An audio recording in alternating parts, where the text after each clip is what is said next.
Comics are one of the most amazing things you can create as a creative person, but there are many pitfalls that you need to be aware of, particularly if this is your first rodeo. I'm going to talk about some of the things that I should have done 5 years ago when I first started, so you don't have the same struggles. Starting with, number 1, make it short. Most people shoot themselves in the foot before they've even really begun because they just want to make that great epic graphic novel. You've got this awesome idea and you can't wait to sell it to Netflix or Disney or whoever. But you should slow down. It's fun to fantasize about that sort of stuff, but if you jump right into the epic graphic novel side of things, you're going to find out really quickly just how taxing creating a comic can be. So you're going to want to make it short. No, shorter than that. Even shorter than that. A standard issue is about 20-24 pages of story. A volume is about 50 pages. A graphic novel can be 100 pages. A compendium, 200-300 pages. You want to do none of those. Your first graphic novel or comic book should be 6 pages. Not 60, 6. Why? Well, 6 allows you to split your story up quite evenly, so you've got 2 pages for the beginning, 2 for the middle, and 2 for the end. Restraints are good at this stage because it can help you tighten up your story and tell it in a concise way. It also means that you're going to get it done in a reasonable amount of time. You may be really pumped about your idea right now, but what about 6 months from now? What about a year from now? Can you realistically keep that up? If you can, then great. But what if you start making a comic and then a month or 2 months in, you realize that comics just aren't for you? You would be walking away from an unfinished project. Whereas if you do a 6-page project, you can get it done in 2-3 months. And even if you decide that comics aren't for you, you've still got something to show and be proud of, which is nice. And the best way to get better at making comics is by finishing comics. You'll learn a lot more by creating 5 ridiculously short comics than by creating one 30-page comic. So keep the first few comics short, especially the first one though. The second one is keep it simple. And when I say keep things simple, I mean everything simple.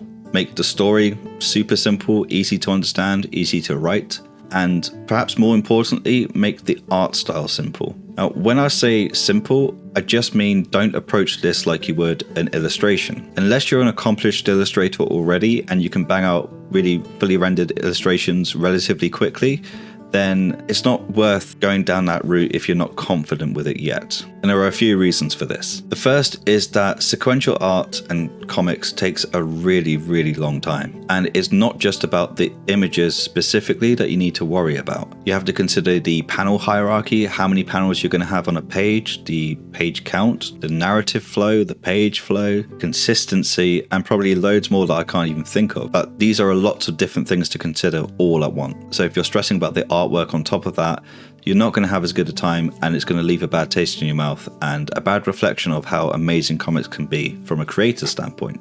The other reason is that, especially if you're relatively new to art, your art style is going to change quite a lot because your art skills are going to change quite a lot. And your tastes will change as you become more exposed to different art styles and different artists. So if you were to start with a 100-page graphic novel that you want to do, that first page is going to look nothing like that 100th page. Now, don't get me wrong, I know that for certain webcomics in particular, a lot of people like to see the artist's progress throughout the comic book, and that's fine.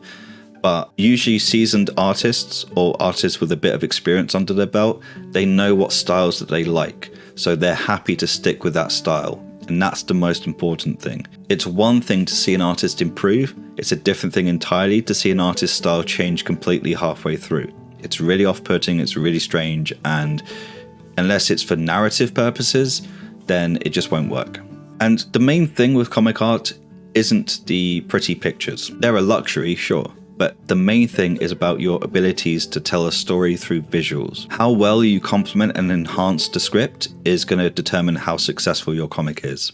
So check your ego out the door and don't worry about proving to people that you can draw things really well from a purely superficial standpoint, and focus on how well you can tell a story. I speak from experience because I worried about that for a while, and it really held me back when creating my first comic. But there's nothing holding you back from hitting that subscribe button, so thanks. The third one is about references. So a lot of people can get the wrong end of the stick when it comes to references. Like, let's just get this out of the way. Using references is not cheating, and not using references because of your ego or because you think it's cheating is kind of dumb. Sorry, but it is. Because you don't know what most things look like. Certainly not enough to replicate them in a drawing. Could you draw a bicycle at a 30-degree angle going at 20 miles an hour with a lion riding it? Sounds like quite a cool comic, actually. What about a horse? What about a car? What about an idyllic village? Chances are you couldn't replicate these exactly, and nor should you be expected to. And this is what references are for, so use them. By using references, you turn a good drawing into a great drawing. If you choose not to use references because you want to draw everything from your imagination, then you're robbing yourself, your comic, and your audience of work that could have been a little bit better if you just double-checked what everything looks like. The fourth one is character sheets or turnarounds. And this is along the similar lines to references, except you're referencing your own creations. So a character sheet or a turnaround is usually when a character is facing forwards in a T pose. Usually you want the character facing forwards and facing from the side. You can also include facing with their back towards you and also from 3/4 as well. How much of that you do will depend on how much information you think you need. If you need a full 360, then you want to do as many angles as you can. But if your character is relatively simple and not much changes, then just a front and a side or front and a back should be fine. And the main reason that you want to do a character sheet is for consistency.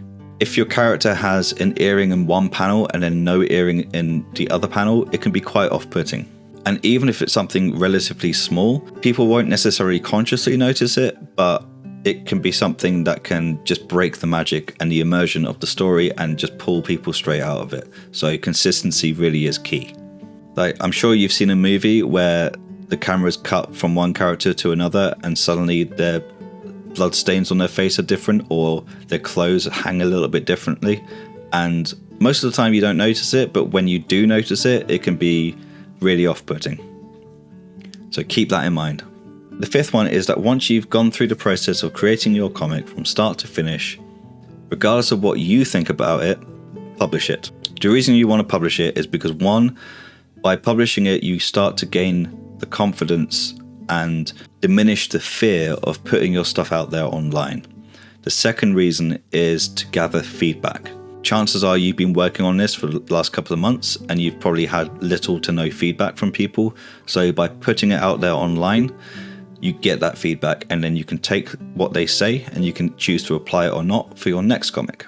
Now, it doesn't really matter where you post it. You can post it to Twitter, to Instagram, DeviantArt, ArtStation, Facebook groups, Tapas, Webtoons, art forums, or your own personal website, like I've done with mine, which you should go visit.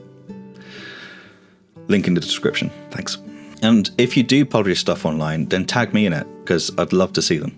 And the final point is that once you've gone through the process of creating your comic, you've published it online, you've gathered feedback, do it again.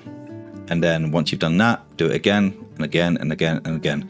And try different things each time, experiment. Like, comics is one of the most free mediums out there, in my opinion, and artists and writers and storytellers haven't even scratched the surface of what's possible. So there's so much room for creativity and for your voice. So yeah, have fun with it and do it lots, because the more you do it, the better you'll get. And also, once you've done like 3, 4, 5, even if they're all 6, 7, 8 page long comics, you can combine them together and print a book, a collection of your comics, and then you can go to conventions or you can sell it online, and that's really satisfying as well. I've combined some of my 6-page comics into books before, and although I think I'm a much better comic artist now than I was then, I'm still happy enough with them because they're a collection of stories and they're in a book and it's a bit different, and it's really satisfying just to have them as a collection. And there's bound to be 1 or 2 people who will read your comics and they will love it. Even if it's just your friends and family, that still counts.